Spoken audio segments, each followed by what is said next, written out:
আর এই পিছনে কথা যে বলছে, এই কথাগুলো শুনলে একটা ঘোড়ার কিন্তু আলাদা আবেগ তৈরি হয়।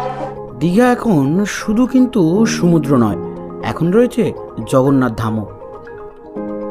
সেইটা নেই মাত্র 105 টাকায় পরিবারের সঙ্গে বেরিয়ে পড়লাম আমরা হাওড়া থেকে দীঘার উদ্দেশ্যে।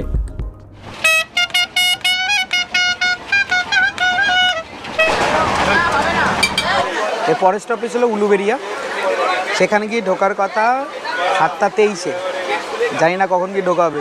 জায়গা জমি বন্ধক দিয়ে খেলা হচ্ছে, পুরো ভর্তি পদ্ম হয়ে রয়েছে।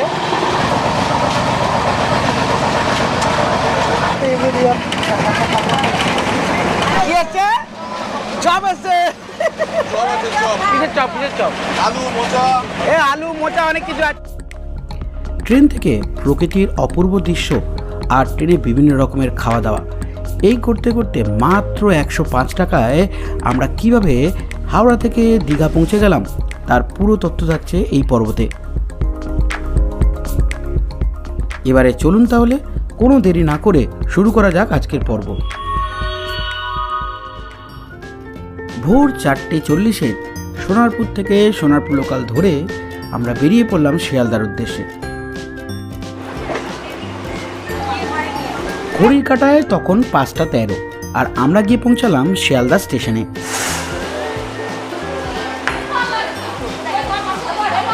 হাঁটতে হাঁটতে ঠিক কোর্টের পাশ থেকে একটি বাস ধরে নিলাম।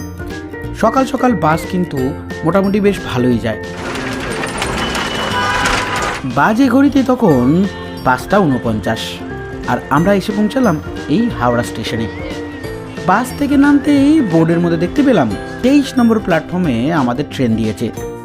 একেবারে শেষ প্রান্তে কিন্তু 23 নম্বর প্ল্যাটফর্ম পড়ে, তাই আমাদের অগত্যা অনেকটাই হেঁটে যেতে হবে। তো এটা হলো হাওড়া স্টেশনের একদম শেষ মাথা স্টেশনগুলো বলতে পারেন। এটা হলো 23 নম্বর প্ল্যাটফর্মের দিকটা। তো আমাদের ট্রেন দিয়েছে 23 নম্বরে। আর এছাড়া লোকাল টিকিটের ওইখানে রয়েছে ব্যবস্থা, এছাড়া কাউন্টার এখানে রয়েছে। আর যেহেতু এখন চেকিংয়ের ব্যবস্থা লাগে কম্পালসারি, হ্যাঁ ওখানে ব্যাগ দিতে হবে। এখানে কিন্তু অনেক খাওয়া দাওয়ার দোকান রয়েছে। 19 থেকে 23 নম্বর প্ল্যাটফর্মের মধ্যেই কিন্তু সবসময় এই তাম্রলিপ্ত এক্সপ্রেসকে দিয়ে থাকে। 23 নম্বর প্ল্যাটফর্মে আমরা চলে এসেছি। এটা হলো 12857 তাম্রলিপ্ত এক্সপ্রেস। এই যে 23 নম্বর প্ল্যাটফর্মে পুরো বিধ্বস্ত, ঘামে ঘাম, বিভৎস ঘামের মধ্যে। আর এই আমাদের D7-এর মেনলি বগিটা পড়েছে, এই যে D7। চলো এখান থেকে উঠে পড়ি। চলো আসো না, সব আমাদেরই। চলো দেখি, চলো আরো আগে যেতে হবে। চলো আগে, চলো আগে।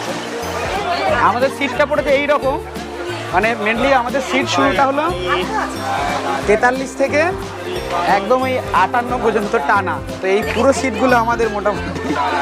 একদিকে ভালো হয়েছে, আমাদের যে টিকিট যেটা পড়েছে তার ঠিক সামনে রয়েছে এরকম একটা সুন্দর টেবিল।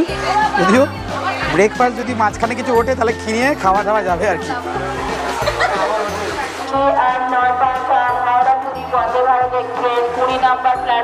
এইটা হলো চেনা চরিত্র, সেটা হলো আমাদের হাওড়া স্টেশনে। আর এই পিছনে কথা যে বলছে, এই কথাগুলো শুনলে একটা ঘোড়ার কিন্তু আলাদা আবেগ তৈরি হয়। এখন কিন্তু তাম্রলিপ্ত এক্সপ্রেসটা এটাই, আর এটাই কিন্তু পরে কান্ডারি হয়ে আসবে আর কি। তো যাই হোক, এটাই দিনে 4 বার যাওয়া আসা করে মেনলি।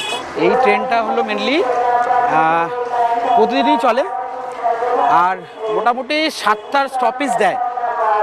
যে অনেকেই ভাবে যেটা যেহেতু 2-3 ঘন্টা জার্নি, তো বাথরুম থাকে কি না থাকে। এর মধ্যে কিন্তু বাথরুম থাকে, আমি বাথরুমটা দেখাচ্ছি। এখনও টাইম বাকি আছে।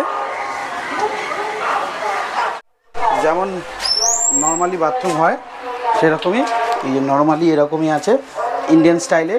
কল আছে, আর ওই চেন দেওয়া মগ, একটা বেসিন রয়েছে, তাও খুব একটা পরিষ্কার নয়, আর একটা গ্লাস রয়েছে। এই হলো বাথরুমের কন্ডিশন। 6:53 এই যে ছেড়ে দিয়েছে আমাদের ট্রেন। মানে 6:45 জায়গায় 6:53-তে ছাড়লো ট্রেন, প্রায় 8 মিনিট লেটে ছাড়লো। এই ট্রেনটার কিন্তু একটু রেকর্ড আছে, লাস্ট কয়েকদিন ধরে কিন্তু বেশ লেটে ঢুকছে এবং লেটে ছাড়ছে, এই নিয়ে রয়েছে। যদিও 8 মিনিট দেরিতে ছেড়েছে, আমাদের কপাল ভালো বলতে পারি আমরা।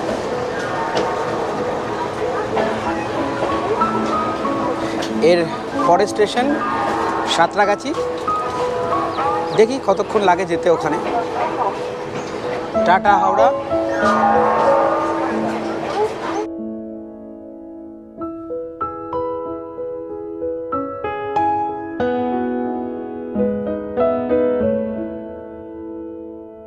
একটু সিটটা কেমন বলে নিই। 105 টাকাতে হাওড়া থেকে দীঘা যেতে গেলে সবথেকে বড় ব্যাপার হলো যে সবাই ভাবে যে 3 ঘন্টা, প্রায় 3 ঘন্টার ওপরে জার্নি হয়, তাহলে সিটগুলো কেমন হবে না। সিটগুলো কিন্তু বেশ ভালো।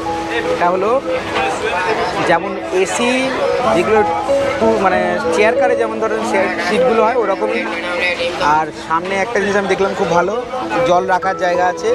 এখানে একটা সুন্দর ব্যবস্থা রয়েছে, যেমন থাকে আর কি ওই চেয়ার কারের মধ্যে, যে একটা সামনে একটা টেবিল মতো থাকে যেখানে খাওয়া দাওয়ার জন্য সুবিধা।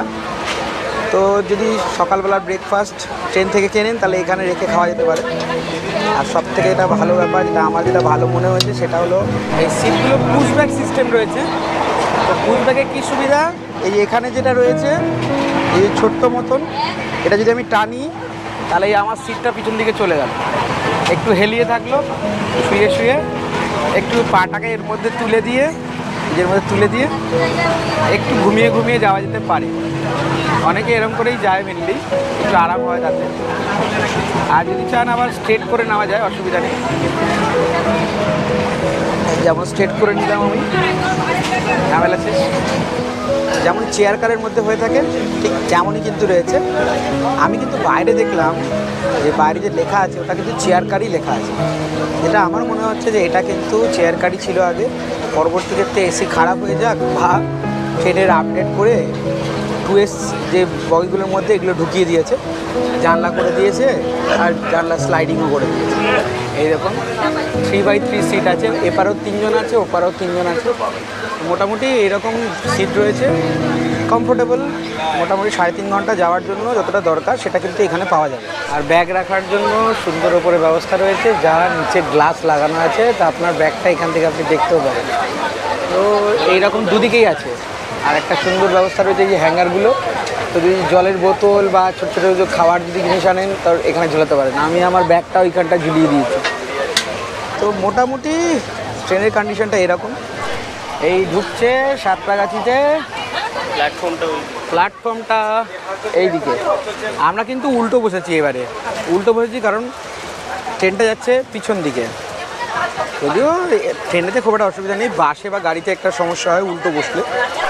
এই ট্রেনটা সাঁতরাগাছিতে আসার কথা ছিল 7:02-এ, সেই শেষ জায়গায় এলো এখন 7:18 বাজে। তো মোটামুটি 16 মিনিট মতন লেট আছে।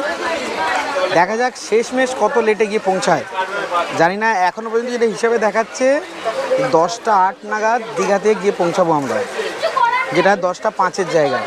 এটা খেলা দেখুন না, লুডুতে সব জায়গা জমি বন্ধক দিয়ে খেলা হচ্ছে।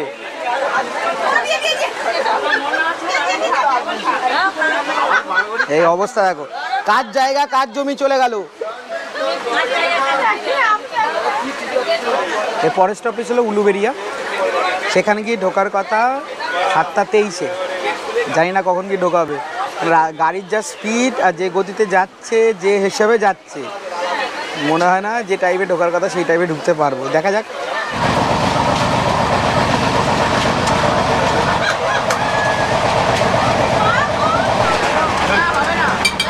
দাদাকে জিজ্ঞেস করছি, দাদা ফ্রিতে কি পাওয়া যায়? বলছে আমার বউয়ের ভালোবাসা পর্যন্ত পাইনি, আর কি করে পাবে।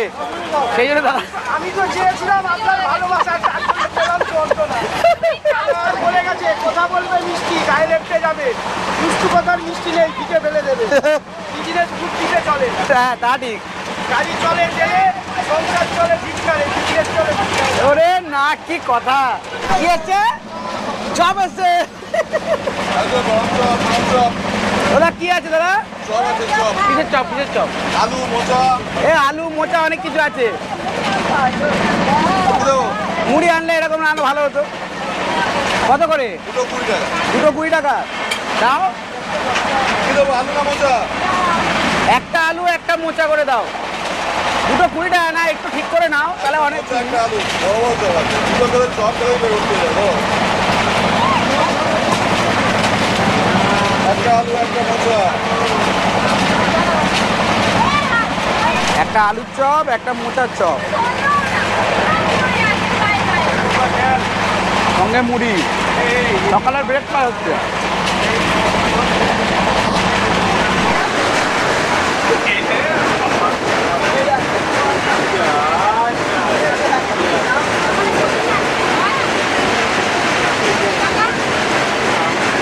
মেচেদা থেকে ছেড়ে দিল এখন ট্রেন।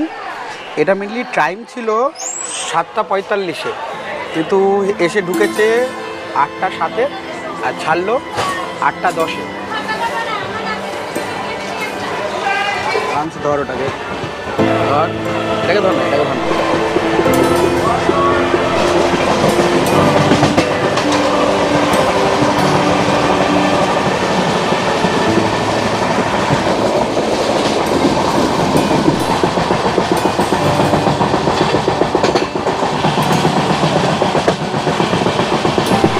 ভর্তি পদ্ম হয়ে রয়েছে, পাশে যে খাল মতো রয়েছে খালটা পুরোটাই পদ্ম ফুল, ভর্তি পদ্ম ফুল ফুটে রয়েছে। দেখা যাচ্ছে না ট্রেন চলে যাচ্ছে বলে। এখন বাজে হলো 8:45 আর এখানে তমলুকেতে মেনলি 8:20 আসার কথা ছিল, 8:22 ছাড়ার কথা ছিল, কিন্তু সেটা হলো না। তমলুক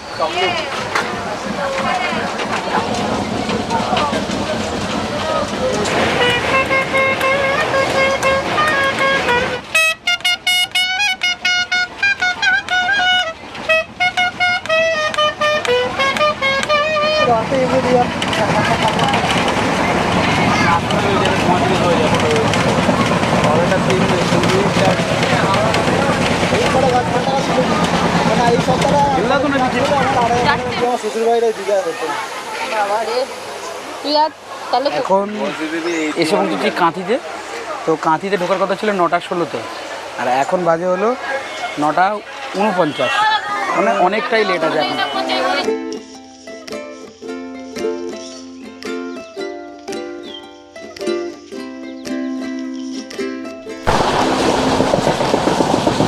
গাড়ির স্পিড কিন্তু বেশ ভালো আছে, যেহেতু লেটে এসছে তাই টানছেও বেশ।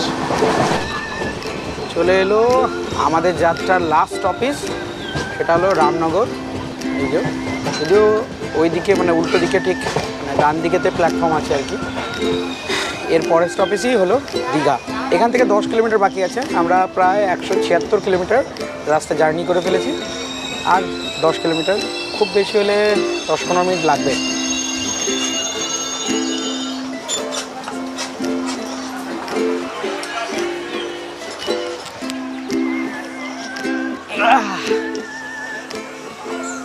এখানে জাস্ট কিছুক্ষণ দাঁড়া, আর লোকাল ট্রেনও এখানে আসে। লোকাল ট্রেন এখানে এলে মোটামুটি লেডিসটা এখানেই পড়ে।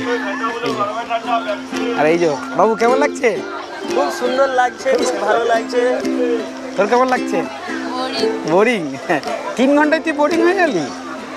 আর যখন আমরা যাই 10 ঘন্টা 12 ঘন্টা, 2 দিন 1.5 দিন, তার তখন তো তাও একটা মজা থাকে। হ্যাঁ মজা থাকে না?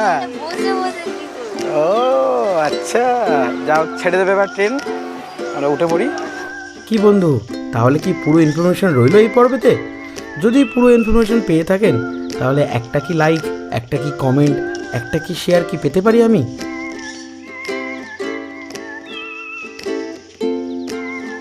সকলে মিলে এই ট্রেনের মজা নিতে নিতে আমরা এসে পৌঁছালাম দীঘা স্টেশনে। এখন ঘড়ির কাঁটাতে বাজে 10:26। স্টেশনের লেখাটা নেই, ওটা মোছা হয়ে গেছে এখন। আমাদের কপাল খুব ভালো, কারণ গত প্রায় 1 মাস 1.5 মাস যাবত এই ট্রেনটা রেগুলারই প্রায় অনেক করে লেট করে ঢুকছিল। আজকে সেটা কিন্তু প্রথম দিন বোধহয় এত আগে বোধহয় ঢোকালো বোধহয়।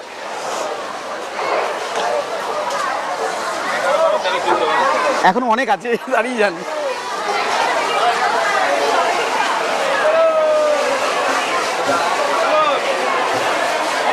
ধরছে বলে চলো চলো।